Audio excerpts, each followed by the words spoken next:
आज मैं फिर पहुंचा हूं आप लोगों के बीच एक छोटा सा उपाय लेकर। बहुत शक्तिशाली उपाय है। आप अगर करेंगे तो बहुत ही बेनिफिट होगा। आप एक बार करके देखें, आपको बहुत अच्छा उसका बेनिफिट मिलेगा। ऐसा उपाय लेकर मैं आपके बीच आया हूँ। तो उपाय है कि नींबू का।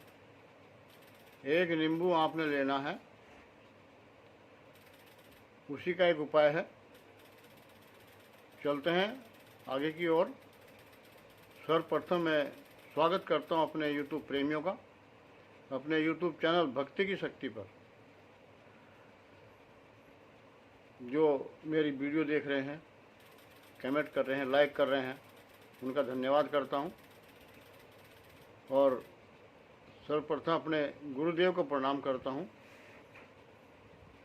गुरु गोरखनाथ जी को प्रणाम करता हूं। जय गुरु प्रवीण सैया जी को प्रणाम करता हूं।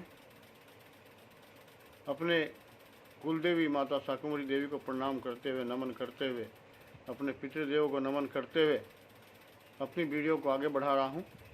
और सर्वप्रथम तो मैं एक ही सवाल करता हूं सभी से कि पहले बच्चों के लिए कहता हूं हमेशा कि बच्चे अपने जितने भी हैं सनातन धर्मी, वो जब घर से निकलें तो अपने बड़ों के पैर छूकर निकलें।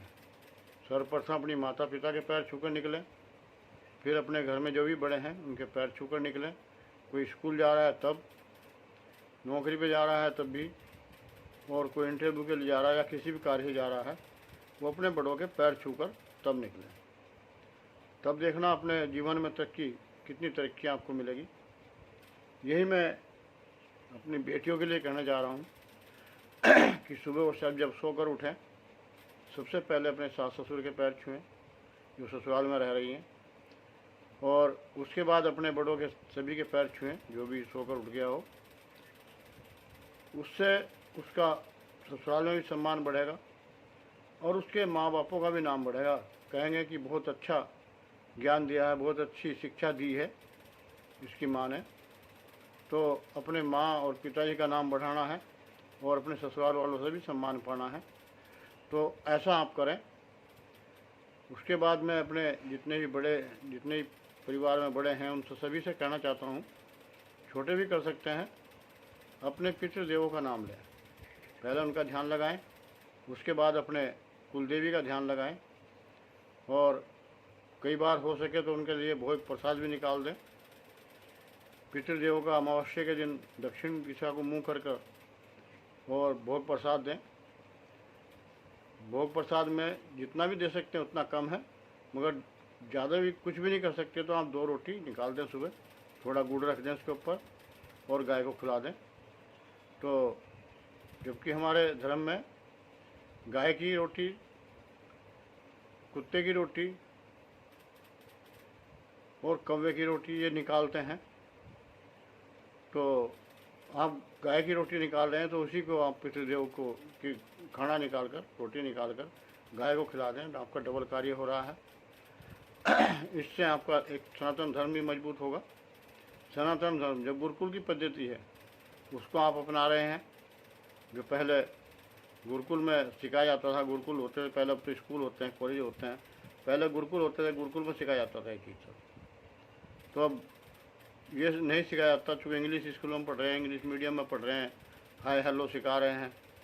तो अब ज्ञान ही कहाँ से होगा, गुरुकुल पद्धति कहाँ से आएगी, बड़ों का सम्मान ही कैसे कर पाएंगे आप। तो आप बड़ों का सम्मान करें, इसलिए मैंने चैनल बनाना पड़ा। मैंने चैनल बनाया है गुरुजी के आदेश से। जो प्रवीण सैया जी, मयोंग, जादू की नगरी बोलते हैं इसको, जादू की राजधानी बोलते हैं, मयोंग के रहने वाले हैं, सबसे बड़े जादूगर हैं वहाँ के। तो उन्होंने कहा कि आप सनातन धर्म का प्रचार करना है। किस तरह करेंगे ये आपने देखना है। और मुझे दीक्षा दी और अपने कुछ मंत्र भी दिए, और कई ग्रंथों से उन्होंने हजारों कॉपियाँ करके मुझे दी। जो 5-5 हज़ार साल पुराने ग्रंथ गड़े सड़े पड़े हैं, उनके पास भी कॉपियाँ पड़ी हैं, उनकी करा रखी हैं, और उन कॉपियों से कॉपी करा के मुझे दी। जो मैं आपको के पास तक पहुंचाने का कार्य कर रहा हूं। अब यही मेरा उद्देश्य है कि सनातन धर्म मजबूत हो, सनातन धर्मी कहीं ना झुकें, वो एक आदर्श के रूप में माने जाएं, एक सभ्य के रूप में माना जाए। तो आप सभ्य जब भी होंगे जब अपने बड़ों के पैर छूकर, जो भी रास्ते में कहीं बड़ा मिलता है अपने जान पहचान के, क्योंकि हिंदुस्तानी बहुत मिलेंगे, मगर जो जान पहचान का अपना कोई बड़ा मिलता है उनके भी वहाँ पैर छू लें। ये शर्म ना करें कि हाँ शादी में आया हूँ, मेरे बड़े हैं, यहाँ मुझे शर्म लगेगी। शर्म ना करें, आपको सम्मान मिलेगा, वो आपकी तारीफ़ करेंगे। देखो इतने लोगों के बीच में मेरे पैर छुए, और दुआएं देंगे आपको। तो दुआएं जो निकलती हैं वो बहुत अच्छी होती हैं और वो आपको लगेंगी, और आप हमेशा सम्मानित होंगे, ऐसा मैं आशा करता हूँ। आप खाली गाड़ियों के ऊपर हिंदू लिखवा रखे हैं, खाली हिंदू लिखने से काम नहीं चलता, उसको अपनाने से भी काम चलता है। सनातन धर्म लिखवा रखा है, कट्टर हिंदू बता रहे हैं, मगर कट्टर हिंदू वाला कार्य नहीं कर रहे हैं।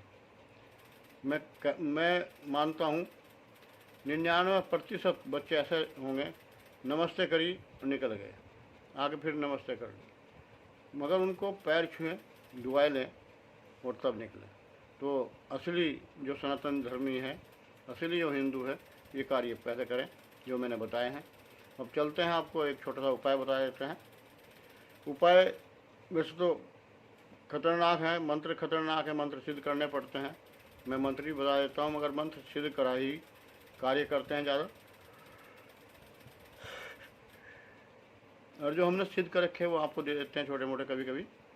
मगर उपाय बहुत बड़ी चीज़ है, टोटके, जिसे टोटके भी कहते हैं।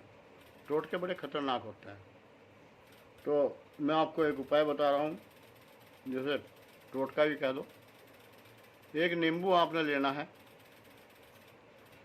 और उस नींबू को हाथ मुँह धो के, नहा के मतलब स्नान करके शिव जी के मंदिर में जाना है। उस नींबू को, बड़ा सा नींबू लेना है, साफ़ सुथरा नींबू लेना है, गड़ा सड़ा नहीं। उसमें एक कट लगाना है, चाहे 2 पीस कर लें। उसको अपने हाथ से शिवलिंग पर उसका रस चढ़ाना है, मतलब निचोड़ना है अपने हाथ से ही, उसका रस जो शिवलिंग पर चढ़ना चाहिए। ऐसा आपने 11 दिन तक करना है। वहाँ आप देखें 12वें दिन आपको ये किस लिए करना है, क्यों करना है। अगर आपको घबराहट होती है, आपको डर लगता है, भय लगता है, भय नहीं रहेगा।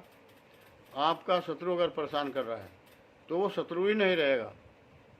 शत्रु का ध्यान लगा कर चढ़ाना है कि मुझे परेशान करता है, मेरे ऊपर जादू टोने कर रहा है। तो उसका ध्यान लगाकर आप भोलेनाथ से प्रार्थना करते हुए कि इसको सज़ा दो, तो वो अपने हिसाब से सज़ा देंगे भगवान। बीमार कर देंगे, पैरालिसिस कर देंगे, कहीं एक्सीडेंट करा देंगे, मतलब इस तरह का उसके लिए करेंगे। या आपको घबराहट अगर होती है, किसी से डर लगता है, तो आपका भय ख़त्म हो जाएगा। 12वें दिन से आप महसूस करेंगे कि मैं बहुत ठीक हूँ, मैं बहुत खुश हूँ। तो ऐसा उपाय है, ये करना आपने 11 दिन तक करना है, और 12 दिन आप महसूस करेंगे। मैं चलता हूँ अगली वीडियो के लिए। मैं चंद्रपाल चौहान, शिष्य गुरु गोरखनाथ। जय हिंद, जय भारत, जय सनातन धर्म।